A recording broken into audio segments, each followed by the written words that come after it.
Hai Insan Kalbe, saya Stefani dari Diabetes Total Solution. Welcome to 7 Minute Insight.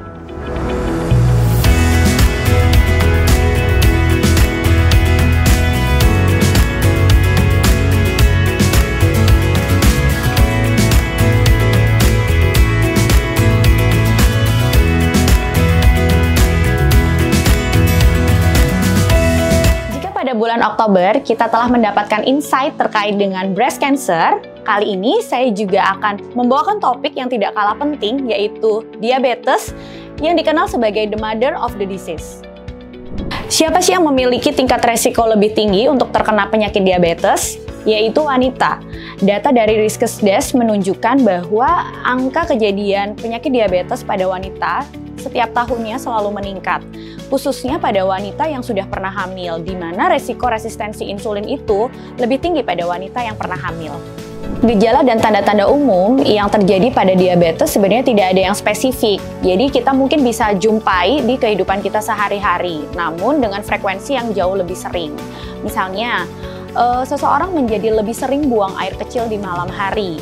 Yang kedua, apabila terkena luka, seseorang menjadi lebih sulit untuk sembuh. Atau tanpa ada gejala yang jelas atau tanpa ada aktivitas yang berlebihan, seseorang menjadi lebih sering untuk merasa haus. Dan yang terakhir adalah lebih sering untuk merasa lapar sehingga terdorong untuk ngemil atau makan makanan ringan. Diabetes mellitus itu sendiri terbagi menjadi dua tipe. Tipe yang pertama adalah diabetes mellitus tipe 1.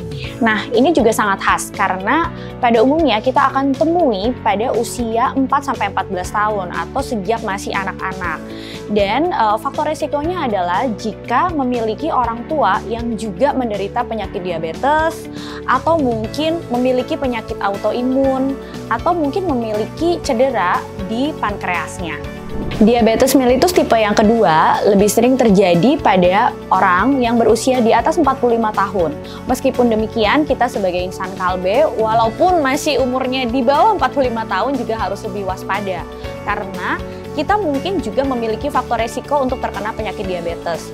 Khususnya pada insan kalbe yang mungkin jarang beraktivitas, jarang berolahraga, lebih sering meeting online di kantor. Itu kita harus lebih aware nih dan lebih menyisihkan waktu untuk bisa berolahraga ataupun beraktivitas. Yang kedua adalah kebiasaan untuk mengkonsumsi makanan atau minuman yang sifatnya manis-manis nih. Jadi kita mulai harus hitung juga berapa sih konsumsi gula harian kita dan semakin menjaga pola makan sehat.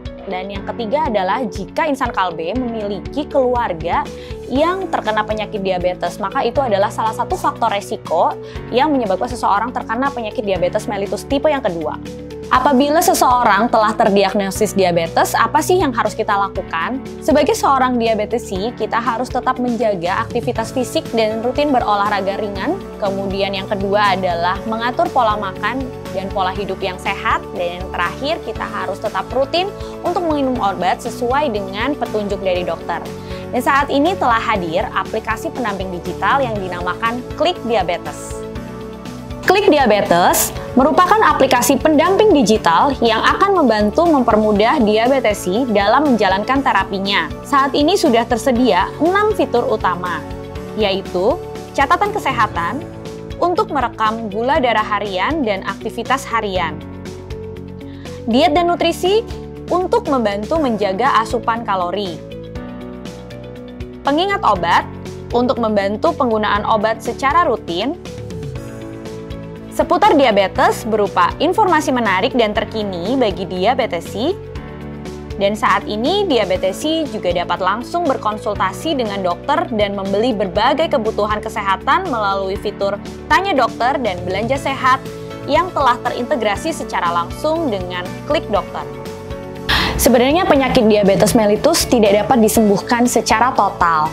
Yang dapat kita lakukan adalah menjaga dan mencegah supaya tidak terjadi komplikasi yang disebabkan oleh penyakit diabetes dan meningkatkan kualitas hidup dari diabetesi. Yang bisa kita lakukan adalah menjaga dan memantau kadar gula darah yang normal secara harian. Yang kedua adalah menjaga pola hidup sehat, baik itu makanan maupun aktivitas fisik sehari-hari, dan tentu saja untuk selalu rutin mengkonsumsi obat yang telah direkomendasikan oleh dokter. Makanan apa yang boleh dikonsumsi oleh pasien diabetes? Nah, sebenarnya semua makanan boleh dikonsumsi oleh pasien diabetes, namun kami sarankan untuk menghindari makanan atau minuman yang berasa manis, baik itu dikurangi jumlahnya maupun dikurangi kadarnya. Apabila diabetesi masih ingin terus ngemil, boleh disarankan untuk menggantinya dalam bentuk buah dan sayuran, atau saat ini Kalbe juga sudah memiliki diabetasol wafer yang merupakan cemilan rendah kalori dan rendah gula. Kami juga menyarankan untuk mengkonsumsi vitamin D3, yaitu Proof D3, karena vitamin D3 terbukti efektif untuk membantu pasien diabetes. Nah, sekarang kita akan membahas fakta dan mitos terkait dengan diabetes mellitus. Penyandang diabetes tidak dapat menyumbangkan darahnya. Mitos, karena sebenarnya penyandang diabetes diperbolehkan untuk mendonorkan darahnya selama kadar gula darahnya terkontrol dengan antidiabetika oral maupun insulin. Orang diabetes harus melakukan diet khusus. Ini mitos, sebab sebenarnya diet untuk pasien diabetes hampir sama dengan orang normal. Namun tujuannya adalah untuk mengontrol kadar gula darah. Sehingga harus diperhatikan untuk asupan gula dan kalori harian bagi para penyandang diabetes. Penderita diabetes tidak boleh mengkonsumsi karbohidrat. Nah, ini mitos, sebab karbohidrat tetap dibutuhkan oleh penyandang diabetes. Justru dengan tidak mengkonsumsi karbohidrat, penyandang diabetes akan memiliki resiko untuk terkena serangan hipoglikemi atau penurunan gula darah yang drastis. Apa yang telah dilakukan oleh Kalbe untuk membantu pasien diabetes di Indonesia? Melalui ekosistem Diabetes Total Solution, kami memiliki program Diabetes Connect yang membantu menghubungkan antara pasien dengan dokter dalam menjaga kadar gula darah harian menggunakan glukometer dari ElvaSense. Selain itu, Kalbe juga akan memproduksi insulin di dalam negeri sebagai komitmen dukungan terhadap kemandirian obat nasional.